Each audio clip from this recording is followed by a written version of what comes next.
J'ai fait plus de 500 000 € avec des AirPods de couleur, c'est juste une dinguerie. Faut que vous sachiez ce qui se passe. Je me suis embrouillé avec mon associé pour de l'argent et j'ai dû faire en sorte de laisser tous mes bénéfices pour quitter l'association. Yo les gars, j'espère que vous allez bien. Du coup, aujourd'hui, c'est une vidéo assez spéciale parce que moi, ça me fait rire parce que moi, en fait, je vous ai jamais fait de vidéo sur l'e-commerce, j'ai jamais fait de vidéo sur le dropshipping où je parle sur YouTube vraiment. Moi, je suis vraiment quelqu'un qui montre ma vie, qui kiffe, etc. Mais derrière, vous voyez pas tout le travail qu'on a, tout le travail qu'on fait et vous ne connaissez absolument rien de moi sur mes premières expériences. Donc, à part ceux qui me suivent, qui me posent des questions sur les lives. D'ailleurs, tu peux rejoindre mon club que je viens de créer. On est déjà 130 dessus. Tu as juste à cliquer dans ma bio. Ça va t'aider à générer 1000 € par jour en e-commerce. Enfin bref, les gars, le but de cette vidéo, c'est ma première expérience en dropshipping. À partir de quel moment j'ai fait de l'argent au niveau de l'e-commerce? À partir de quel moment ça a commencé à payer pour moi? Je pense qu'il y a beaucoup de personnes qui se posent cette question. J'ai une interview avec Balou qui est disponible où j'ai répondu à la question. J'ai vraiment pas fait une vidéo spécifique sur ce sujet. On se situe à peu près en 2019. Comme vous savez, moi je faisais un peu de musique, etc. à côté. Mais après, j'ai découvert le business, que j'ai entendu que des gens faisaient de l'argent avec ce business, que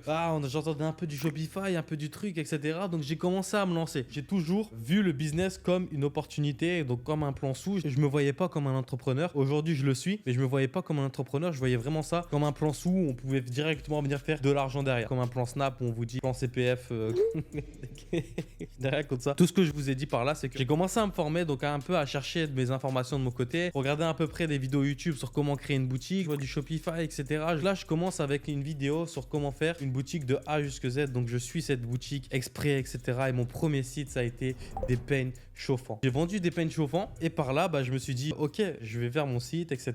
J'avais fait une page Instagram, j'avais fait un logo avec Canva. J'avais bidouillé un petit truc qui était pour moi était carré, mais c'était avec le thème début. Je savais pas qu'on pouvait prendre des thèmes, etc. Donc, c'était avec le thème début que j'ai commencé à poster mes photos sur Instagram. J'ai fait ce qui s'appelle promouvoir ma photo. Donc, il n'y avait pas de vidéo, il n'y avait pas de créative, etc. Je vous rappelle, c'était en 2019. J'étais encore au lycée. Pour moi, déjà que j'avais fait ça, c'était un truc de fou. Faut savoir que j'ai vraiment touché à l'informatique parce que moi, mon premier business, et ça, je le dis vraiment à personne, calcule pas ça comme un business, je craquais les Wii de mes voisins. C'est-à-dire que vous voyez, avec la petite carte SD, le disque dur, donc je m'amusais à craquer les Wii de mes voisins, je leur installais tous les jeux, etc. Et je prenais 20 € pour le crack. Bon, le crack, il me prenait toute ma journée. Il a peut-être dû craquer 5-6 Wii dans ma tour. C'est comme ça que je faisais un peu d'argent, tu vois. Donc, c'était mon premier business. J'avais déjà quelques petites notions qui me permettaient de savoir les trucs logiques. Parce que moi, vous savez que je coach énormément de personnes. Donc, je sais reconnaître les personnes qui n'ont pas du tout de logique et des personnes qui ont un minimum de logique. Moi, j'étais dans cette optique-là. Du coup, je crée ma page Instagram, etc. Je fais promouvoir et là vient mon premier client. C'était une boutique à Paris qui faisait des coiffures pour les gens qui font des perruques, etc. Ils m'ont contacté sur ma page Insta, donc ça a été ma première vente. Ils m'ont toujours dit, tu dois toujours mettre une catégorie entreprise au cas où si une entreprise te prend quelque chose en gros. Et ça, c'est vrai, c'est qu'à chaque fois que vous faites un site, si une entreprise vous achetez quelque chose en gros, mettez toujours l'option enregistrer le nom de l'entreprise. Comme ça, on n'est pas obligé de mettre un nom prénom, tu dois mettre que le nom de l'entreprise. Donc c'est ce que j'ai fait. Et là a eu ma première vente en e-commerce, les gars. Donc comment vous dire que j'étais comme un fou, j'étais excité, j'étais putain, je vais faire ma première vente, je peux en faire 10, je peux en faire 20, je peux en faire 30. Et bon, là on est stoppé par le truc, j'ai plus d'argent et j'ai tout dépensé dans les pubs sans vraiment contrôler mon budget, sans vraiment savoir qu'est-ce que j'allais faire derrière. Par obligation, j'ai abandonné ce que j'ai fait, je sais pas pourquoi, et je suis retourné dans ma vie normale. J'ai commencé à travailler, etc., etc. Et après vient mon voyage quand je suis parti à Los Angeles. J'ai réalisé qu'il y avait d'autres opportunités et qu'on pouvait faire beaucoup plus d'argent. Je me suis professionnalisé, donc professionnalisé c'est un grand mot. Je me suis mis à 100% dedans. J'ai pris un coaching à Marcus. Il m'a formé du début jusqu'à la fin. Il m'a dit ok, tu fais ça, tu fais ça. Là c'est là où j'ai eu des thèmes, c'est là où j'ai eu des trucs et c'est là où j'ai eu un produit, une boutique qui fonctionnait, qui tournait énormément. C'était Liberty Play, c'était des AirPods de couleur, etc. où ils avaient fait un marketing agressif. Et moi, j'avais vu ça pas en tant que client, j'avais vu ça en tant que si cette personne fait une promotion, moi aussi, je peux venir la faire derrière. Il y a de l'argent, il y a une personne derrière qui a ce site, qui a créé ce site et qui fait énormément d'argent que tu vois tourner partout.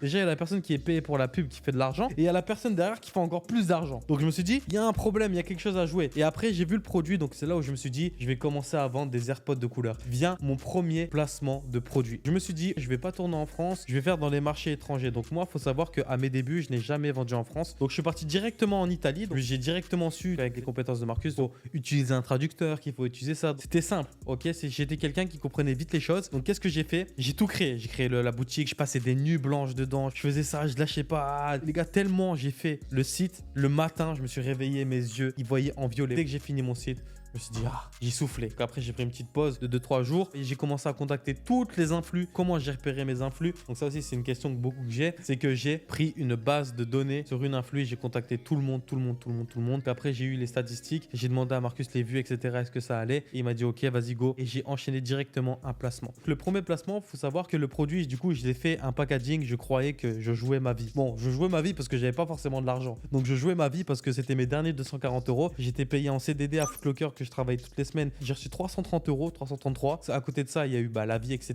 Il me restait 240 €. Et c'est ces 240 € que j'ai mis dans une influenceuse en placement de produit avec des AirPods de couleur. Et du coup, les gars, vient le premier placement de produit. J'envoie le produit, etc. Je fais un packaging, j'achète des chocolats. Je mets bien l'influx, je fais une petite boîte mystère, etc. J'envoie, histoire de faire les choses correctement. Mais je vais vous mettre une vidéo de mon premier packaging que j'ai envoyé à l'influx. Ça ressemblait à ça. Je reçois ma première vidéo et là, je vois la vidéo, elle est carrée, etc. Le placement, bon, je comprends pas trop parce que c'est de l'italien. Je vais essayer de trouver la vidéo. Je suis pas sûr de la voir là. Et si je l'ai, je vous mettrai la vidéo. L'influenceuse reçoit le colis, m'envoie mes vidéos et c'est là où j'ai mon premier placement de produits. Déjà les gars, si vous voulez savoir comment faire des placements magnifiques sur TikTok, comment faire avec des conclusions, des beaux briefs, j'ai créé un club qui va vous aider à faire 1000 € par jour en e-commerce. T'as juste à cliquer dans ma bio, tout est expliqué en détail. Bref, on reprend directement au placement. Donc là, l'influenceuse me met d'accord sur les heures logiques, je faisais un peu des vidéos, etc. de mon côté. Donc je savais que c'était les heures logiques, qu'il fallait poster vers 18 h, qu'il fallait poster vers 20 h. Donc là, premier placement de produit, je suis à Foot Locker les gars. Faut vraiment que vous compreniez la matrix. Je savais que ça allait fonctionner. Pourquoi? Parce que la veille, j'ai emprunté 900 € à mon beau-père. Je me suis payé un hôtel 5 étoiles, les gars. Casino de Lille, c'est l'hôtel Barrière. Et je mettrai des vidéos aussi. Et je savais que j'allais avoir de l'argent. Et le jour de mon placement, je travaillais à Foot Locker. Ce jour-là, j'avais séché l'école. Et le jour de mon placement, j'étais sûr de rien. J'étais en stress. J'étais, imagine ça fonctionne pas. Tu perds du 240 €, etc. Prenez des risques, n'ayez pas peur de perdre. Et ça aussi, c'est quelque chose que j'avais au début, c'est que je m'en foutais. Donc c'est pour ça, les gars, quand je crée un club qui vous aide à entreprendre, qui vous aide à débuter, qui vous aide à vous lancer pour seulement 49 $, moi, je vous dis que si j'avais eu ça depuis le début, je me serais carrément lancé dedans. Donc bref les gars, mon premier placement arrive, je suis à Foot Locker,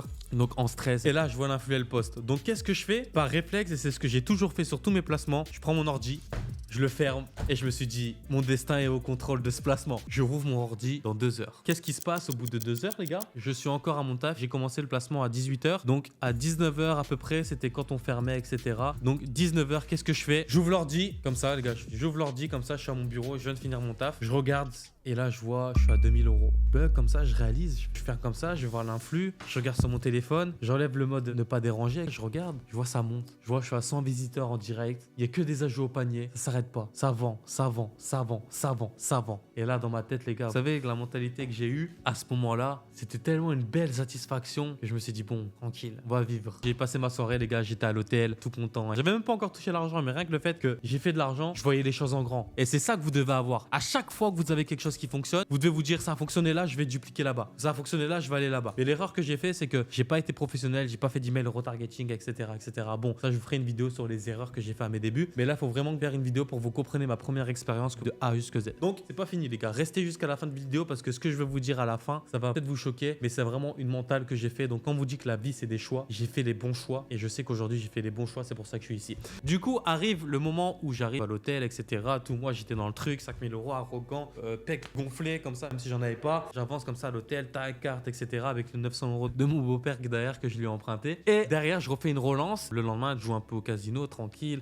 Et après, je refais une relance, on refait 5000 €. Donc, je me retrouve à faire 10 000 € les gars en 48 heures. Je suis encore à Foot Locker, je viens de dépenser mes derniers 240 €. Je peux vous dire que la sensation, elle est énorme. Elle est énorme la sensation, le sentiment de faire de l'argent, le sentiment de me dire j'ai fait plus d'argent que mon prof. C'est tout simplement une dinguerie monumentale. Après vient le fait que quand tu fais de l'argent et que tu t'associes aux mauvaises personnes, vient les problèmes. Comme je vous ai dit dans le Make Sense Mindset 3, donc je pense que cette vidéo elle va sortir après le Make Sense Mindset 3, donc juste la vidéo qui est sortie juste avant. Donc tu as juste à aller la regarder. Associez-vous aux bonnes personnes. Pourquoi? Parce qu'en fait, on a eu un problème de compte. Quand le bénéfice est venu, on commençait déjà à venir faire des calculs à ça, toi t'as ça, toi t'as ça, toi t'as ça, toi t'as ça. Et pour être honnête avec vous, sur les 2 premiers placements, le premier placement que j'ai eu, j'ai rien touché. Pourquoi? Parce que la personne avec qui je me suis associé a eu une réaction qui est de vouloir plus que le gâteau et ne pas vouloir partager. Moi, je suis quelqu'un qui est droit et qui est régulier en fonction de ce qu'il fait et droit envers les gens. Ta part c'est ça, ta part c'est ça, ta part c'est ça. Donc qu'est-ce que j'ai fait? Donc c'est parti en embrouille, toi t'as pas ça, toi t'as pas ça. Mais moi derrière, ce que j'ai fait, c'est que je me suis déjà créé une boutique au Brésil et j'ai déjà envoyé un colis au Brésil pour lancer un prochain placement. J'ai donné mes premiers bénéfices et j'ai mis fin à l'association. Et ça s'est arrêté là. Ça a été ma première expérience en dropshipping. Si vous voulez savoir la suite, ce sera dans l'épisode d'après.